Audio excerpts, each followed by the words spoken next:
Welcome back. The Royal St. Lucia Police Force hosted a training ceremony to usher in the second phase of the Operational Planning and Incident Command Systems training course.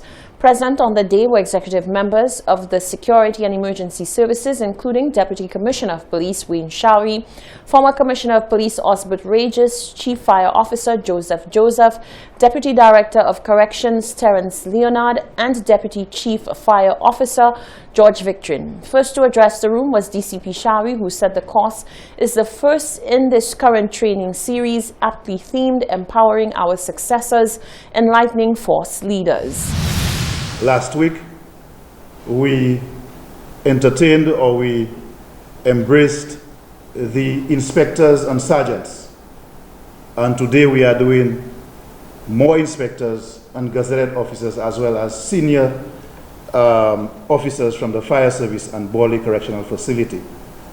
This actually means that for the first time in a long time, we are engaged in a joint forces training.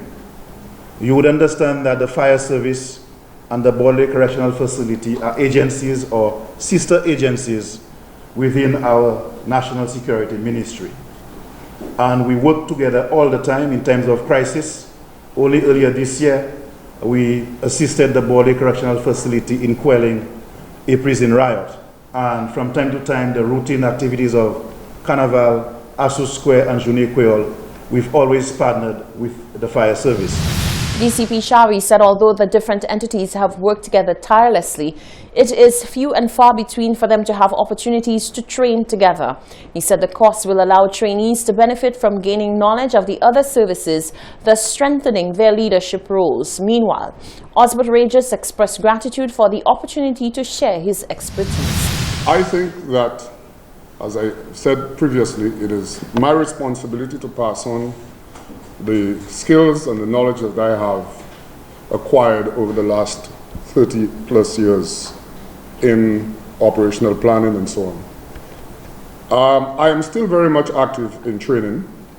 I am still a resource person for PAHO in mass casualty, RSS, NEMO, and other agencies, where SLASPER and other agencies where I conduct emergency management training, among others. So it has given me an opportunity to remain fresh so I can pass it on. There are lots of things that you will hear which are straight from my experience, good, bad, and awful, that I will offer to you. So this is something that you will be getting.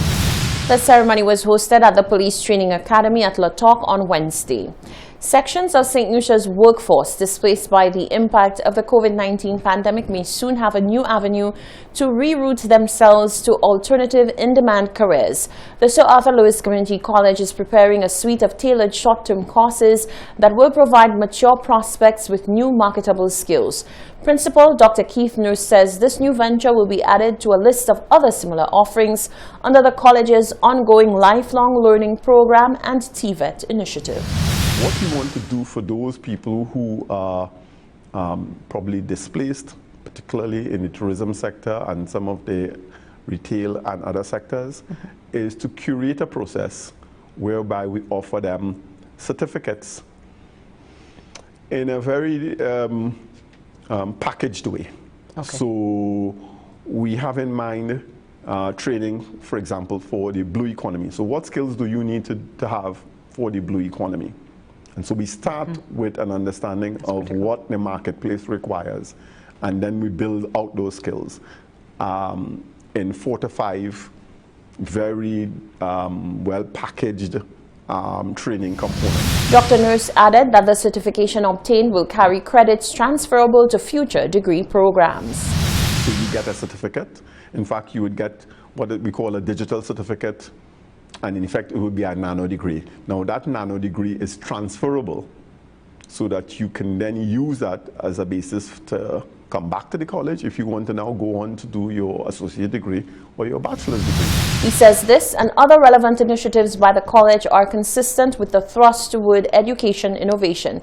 In this vein, the college will be hosting a thought festival dubbed On Think on the 15th of June. that will also commemorate the 30th anniversary of the passing of Sir Arthur Lewis. The virtual event is aimed at propagating new thinking, idea creation, and strategic action on the globalization and development agenda. We felt it was really important to pull together a stellar cast of academics, intellectuals, thought leaders, business people from around the world. So it's a one-day event, and we're calling it a Thought Festival because the objective is not to be, this is not a webinar. This is not a Zoom session.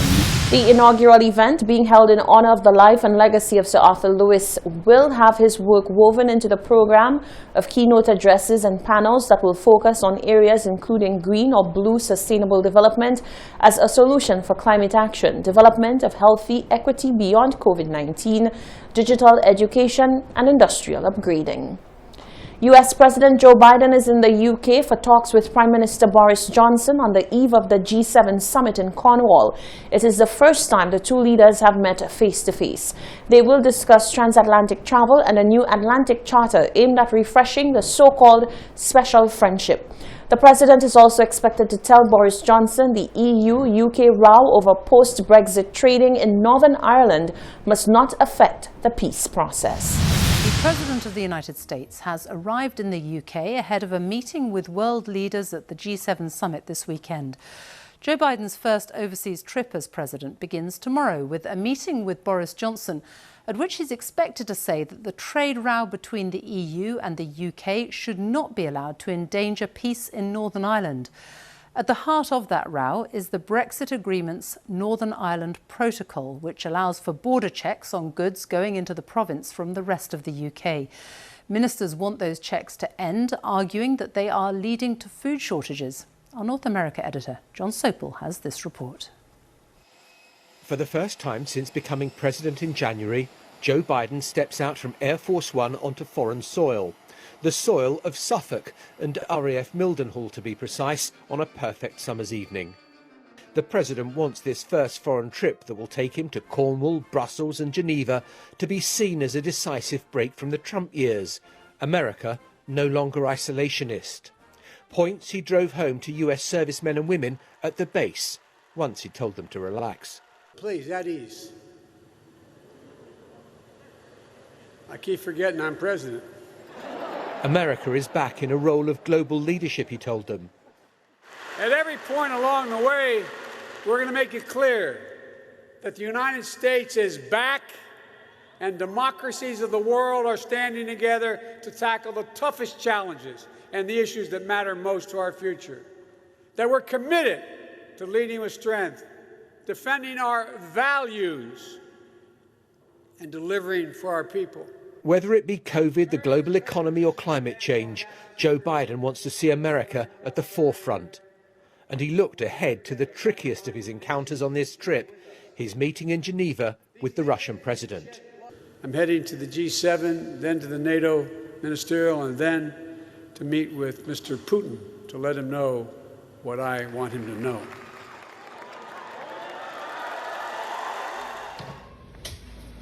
One domestic issue where Joe Biden can be expected to weigh in is on Northern Ireland, where the US is watching with some unease British attempts to amend or renegotiate the Northern Ireland Protocol that puts a de facto border for trade between mainland Britain and the province. The US says the achievements of the 1998 Good Friday Agreement that played such a decisive role in bringing peace to Northern Ireland mustn't be put in jeopardy. Whatever way they find to proceed must, at its core, fundamentally protect the gains of the Good Friday Agreement and not imperil that. And that is the message that President Biden will send when he's in Cornwall. And if he had any indication that it would imperil the Good Friday Agreement, would that jeopardize a future US-UK trade deal? I don't want to sit here today and negotiate in public around linkage or make some claim or threat. I would just say that our concern runs very deep on the Northern Ireland issue. For G7 leaders, there'll be relief to see a more familiar style of American president. Less isolationist, more supportive of international bodies, less capricious. But there's unease too about how reliable a partner the US will be in the long term, how much longer the US can be seen as the preeminent superpower. Joe Biden's got his work cut out. John Sopel, BBC News. Well, the European Commission has warned that the EU is ready to take resolute action if the UK fails to meet its obligations under the Northern Ireland Protocol. But as he arrived in Cornwall ahead of the G7 conference, Boris Johnson said a resolution to the row was easily doable and it was important to protect trade flows between Northern Ireland and Great Britain, as well as on the island of Ireland. Our political editor Laura Kunsberg reports from Cornwall. So is this just the beginning? The beginning of what? The start of what could be a momentous week for this Prime Minister. To crank out deals with other democracies on climate, on COVID and cooperation. I got it. As world leaders make their way to Cornwall, he wants to be the host with the most. Well, it's a big moment. Don't forget, this is the first time in 6 months in office almost that Joe Biden, the US president, has been able to come overseas for a major trip. It's his first time on the European continent. It's the first time any of us really have been able to see each other face to face since the pandemic began. And, you know, the pandemic, let's face it, was a pretty scratchy period. So a tiny Cornish bay is being transformed into a stage for the world. Yet some of the nuts and bolts of the UK's friendship with its neighbours are already banged out of shape.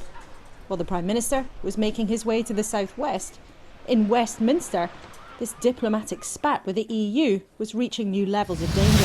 The G7 Leaders Summit will begin on Friday and will focus on global coronavirus vaccinations and climate change. The UK is Biden's first stop on an 8-day trip to Europe. He will meet with the Queen at Windsor Castle on Sunday. This is the Hot 7 TV Nightly News. The weather report is after the break.